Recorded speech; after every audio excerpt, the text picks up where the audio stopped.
अपनी बहन हुडा झरीवाला से गुजारिश करता हूं कि वो आए और अपनी बात रखें। जोरदार तालियों से आप स्वागत करें। ये शिकायत आज खत्म हो जाएगी कि हम लोग के संगठन में कोई महिला नहीं बोलती। आज महिलाएं लाइन लगाकर बोलने के लिए खड़ी हो गई, इसलिए ताली रुकेगा जब तक वो आना चाहिए हुडा झरीवाला।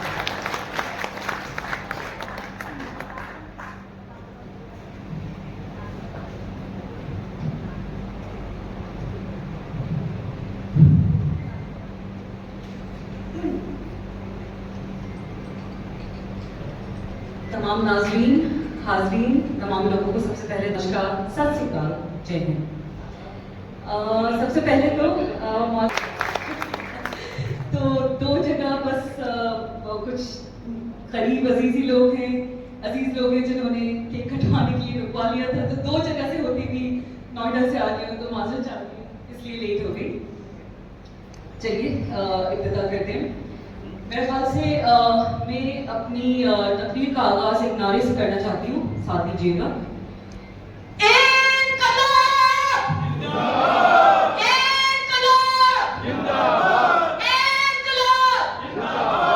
बहुत शुक्रिया। इज्जत माफ जनाब, तमाम मेहमान खुसूसी, मंच पर आसीन तमाम मेरे सीनियर भाई बहन, महफिल में मौजूद मेरे तमाम भाई बहन बच्चे बुजुर्ग तमाम जितने लोग हैं, सबको मैं तहे दिल से इस्तकबाल करती हूँ कि आज आप समाज के एक ऐसे शख्सियत के बारे में सुनने आए हैं जो इतिहास के पन्नों में हमेशा के लिए रच दिए गए हैं। ये वो शख्स हैं जिन्होंने 1965 की जो वॉर है उसमें शहादत देके ये साबित कर दिया कि अगर एक इंसान भी अपना जज्बात से, दिल से अगर इस बात का वो इकरार कर ले और जान ले कि कभी कभी एक इंसान ही काफी होता है पूरी की पूरी जंग का जो नजरिया है, जंग का जो रुख है उसको बदलने के लिए, तो मुमकिन है। ये साबित किया था वीर हमीद साहब ने, क्योंकि वो दौर 1965 का आप मंजर इमेजिन करिए। आप सोचिए कि पाकिस्तान के पास, पाकिस्तान का नाम लेते ही माइक मेरा थोड़ा डिस्टर्ब हो गया।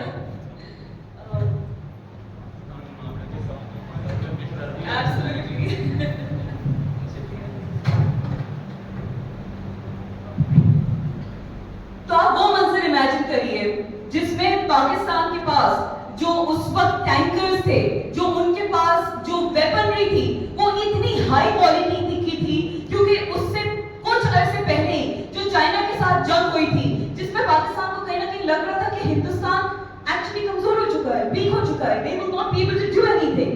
ये माइंडसेट के साथ पाकिस्तान आए थे अटैक करने हिंदुस्तान की जो फौज है, हिंदुस्तान के लोगों को। ये गाजीपुर के जो वीर हमीद साहब हैं, इनके पास कोई बहुत ज्यादा असला बारूद या जो वेपनरी की पावर है वो नहीं थी। मौजूद था तो सिर्फ जज्बा, मौजूद था तो ईमान उनका, मौजूद था इस वतन हिंदुस्तान की मोहब्बत, और मौजूद था तो अपने जज्बे पर यकीन कि अगर एक इंसान और उनके साथ जितनी ब्रिटेनियन के जो लोग हैं, अगर वो ठान ले और जान ले कि अगर उनका हिंदुस्तान के लिए जो मोहब्बत है वो पुख्ता है, उनका जो दिल में ईमान है वो पुख्ता है, तो हमें कोई नहीं हरा सकता। सुबह उठते हैं वो, फजर की नमाज अदा करते हैं, अपने ड्राइवर के साथ वहां पे जाते हैं, और उसके बाद एक के बाद एक आप ये हिस्ट्री जरूर पढ़िएगा, हर जगह मौजूद है, यूट्यूब पे मौजूद है, डॉक्यूमेंट्रीज बनी हुई है, आप पढ़िएगा ये हिस्ट्री। यकीन मानिए इतने मुतासिर होंगे आप, एक के बाद एक जब वो वॉर का जो पड़ाव है उसको बढ़ते जा रहे थे, हर पड़ाव पे कहीं ना कहीं वो दुश्मन के सामने अपने आप को एक्सपोज करते जा रहे थे। आप ये सोचिए, दुश्मन वहां मौजूद है, तैयार है उनको हमला करने के लिए, उन पे हावी होने के लिए, लेकिन वो पीछे नहीं हटे। एक पॉइंट के बाद उनके जो ड्राइवर साहब थे उनसे कहते हैं कि आप भी पीछे हट जाइए, सब लोगों को भेज देते हैं। आप सोचिए अकेले टैंकर में एक जब वॉर होती है तो वॉर के 3 लेवल्स होते हैं। आप ये समझिए जो टैंकर के अंदर बैठा हुआ है, जो टैंक ड्राइव कर रहा है और उसको जो लीड कर रहा है, उनके पास कोई भी लेयर ऑफ प्रोटेक्शन नहीं थी। अकेले वो जाते जानते हुए कि ये शायद मेरा आखिरी पल, आखिरी दिन, आखिरी वक्त हो सकता है, पीछे नहीं हटते और फाइनली शहीद हो जाते हैं। क्या सीखते हैं उनकी शहादत से? मेरा ख्याल से हमने इंडिपेंडेंस के जितने किस्से सुने हैं, हमने अपनी आजादी के जितने फ्रीडम फाइटर्स के किस्से सुने हैं, सारे फ्रीडम फाइटर्स हमें कोई ना कोई सीख जरूर देते हैं। वीर अब्दुल हमीद साहब हमें ये सिखाते हैं कि कुछ भी हो जाए, किसी भी तरह की परिस्थितियां हो, आप मजबूती से डटे रहेंगे, दुश्मन से लड़ते रहेंगे। ये जज्बा उनका जो उस वक्त का था, वही जज्बा आज हमें भी चाहिए। हम जिस मौजूदा दौर में आ गए, जो सूरत हाल इस वक्त कहीं ना कहीं मुल्क की ऐसी है जहां पे हमें सिर्फ बांटा जा रहा है। एकता की बात कौन करता है? बहुत खुशी हुई मुझे दिल से कि इस मंच में, इस ऑडियंस में तमाम तरीके के लोग मौजूद हैं, हर वर्ग के लोग मौजूद हैं। मुझे बहुत खुशी हुई है इस देख के।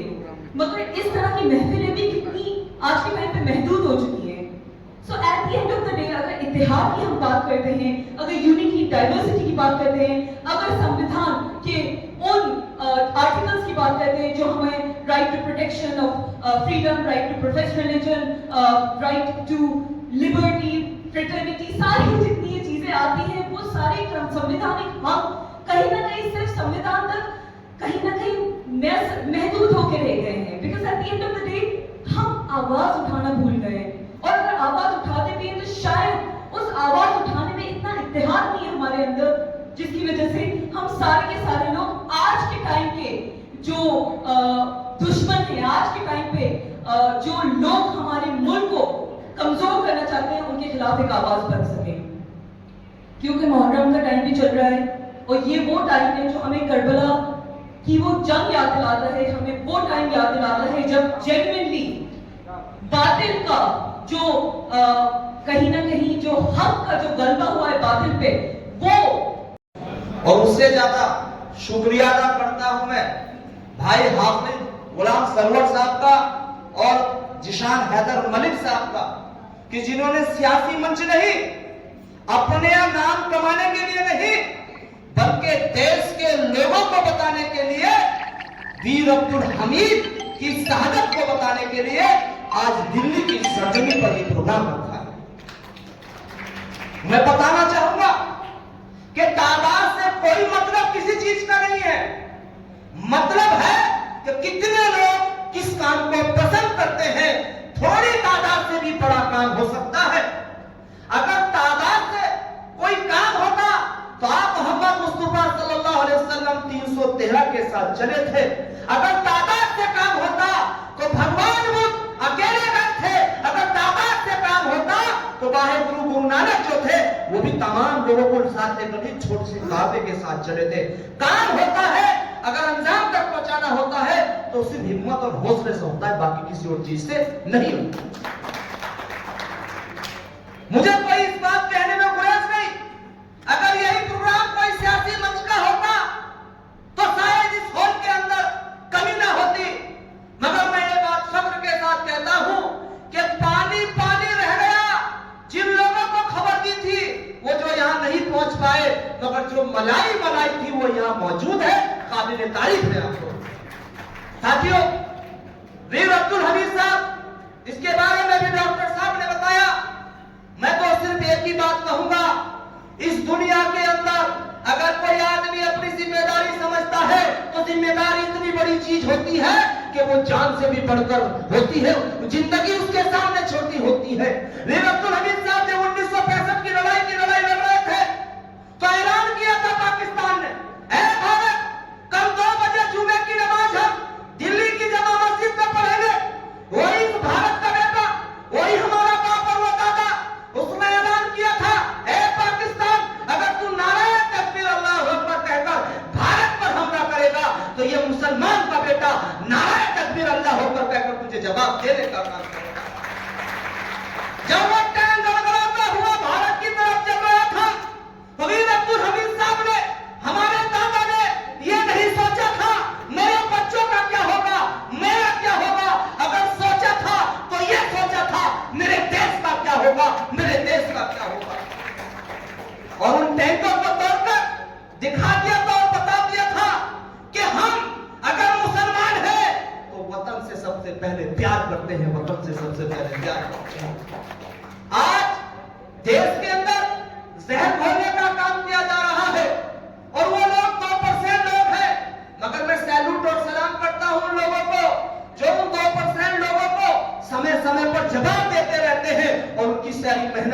साफ कर देते हैं, ऐ जालिमो, तुम इस देश में कभी भी ऐसा काम नहीं कर सकते जो इस देश के अंदर नफरत फैले। क्यों?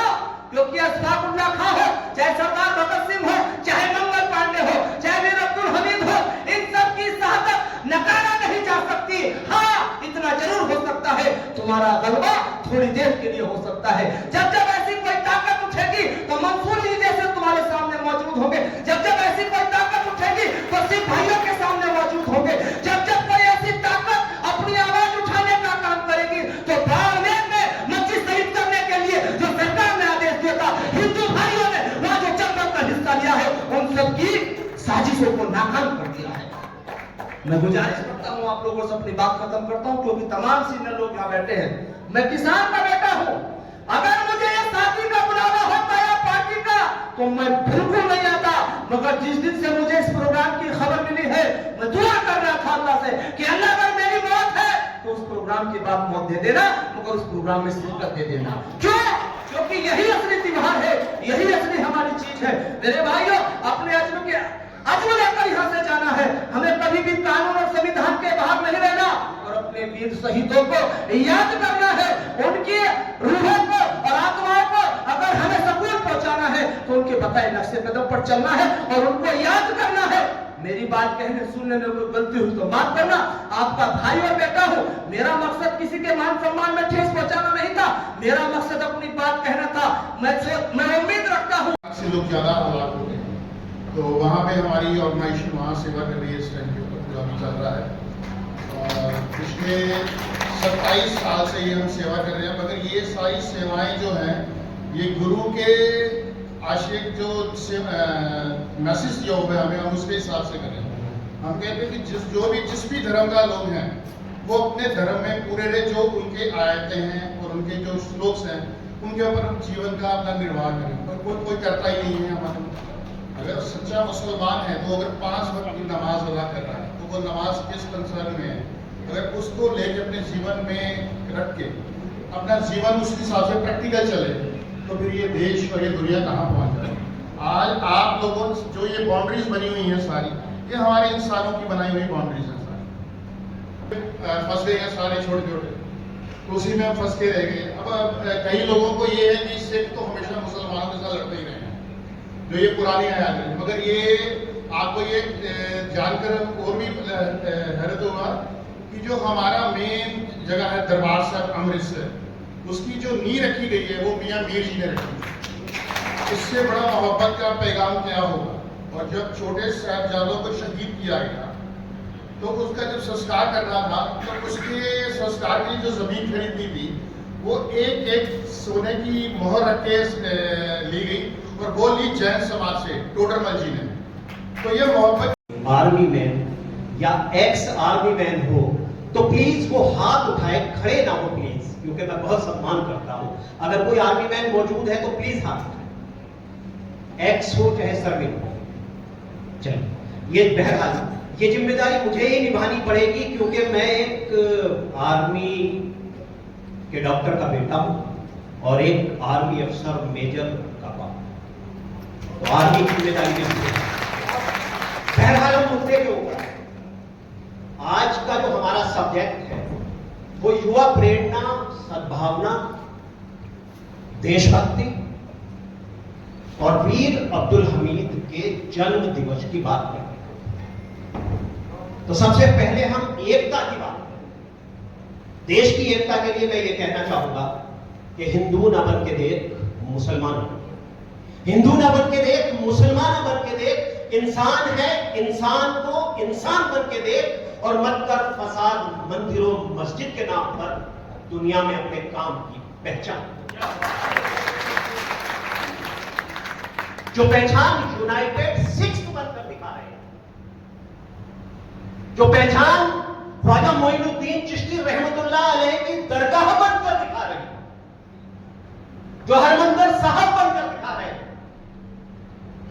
जो आज जगह जगह मानवता की सेवा के लिए, बौद्ध समाज के लिए भनते भिक्षु जो आज काम कर रहे हैं, वो इस देश के लिए कर रहे हैं। बहरहाल चूंकि आज जन्म दिवस है वीर अब्दुल हमीद का, तो हम उसके ऊपर ही बात करेंगे। आज के दिन 1 जुलाई सन 1933 को वीर अब्दुल हमीद का जन्म हुआ था। आपकी मां का नाम सकीना बेगम और आपके वालिद साहब का नाम मोहम्मद उस्मान था। आपके वालिद साहब पेशे से दर्जी थे, दर्जी का काम करते थे और उस इलाके के माने हुए नामी अखाड़े के उस्ताद थे। कुश्ती का अखाड़ा हो चाहे बाना बरेटी का अखाड़ा हो, आप खलीफा कहलाते। आपके 5 बच्चे थे, 1 बेटी और 4 बेटे। आप गांव में छोटी वाली जो हत्थे की मशीन होती है ना, फट्टे पे रख के जिससे सिलाई करते हैं ना, उस पर आप सिलाई किया करते। आपके बाकी ठीक और बहादुर थे। वो स्कूल तो जाते थे, पढ़ाई पे भी मन नहीं लगता था। वालिद साहब ने जब भी ये कोशिश की कि अब्दुल हमीद सिलाई का काम सीखे, सिलाई के काम पर बैठे, तो वो हमेशा यही जवाब देते थे कि अब्बा मुझे सिलाई का काम अच्छा नहीं लगता है। बहरहाल जब वो कुछ थोड़े बड़े हुए तो उन्होंने गुलेल से निशाना लगाना शुरू कर दिया। जैसे बच्चे गुलेल से खेलते हैं आमतौर पे गांव, वो गुलेल से निशाना लगाना ही उन्हें उस मर्तबे तक लेकर गया, आरसीएल गन तक, 106 mm आरसीएल गन तक उनको लेकर गया। आपको कुश्ती लड़ने का भी शौक था, आपकी लंबाई 6 फीट के करीब। इस परिसर में बैठे हुए सभी लोगों को मेरा सलाम, आदाब, नमस्कार। मंच में उपस्थित जितने भी मेरे बड़े बैठे हैं उनको सलाम, आदाब, नमस्कार। आज हम वीर अब्दुल हमीद के जन्मदिन के अवसर पर यहाँ पर आए हुए हैं। मैं सबसे पहले उन्हें कोटि-कोटि नमन करती हूँ और मैं यहाँ आई थी ये सोचकर नहीं आई थी कि मुझे मंच ऐसा देखने को मिलेगा जो मंच मुझे देखने के लिए मिला। तो इस मंच के लिए एक शेर मैं कहूंगी।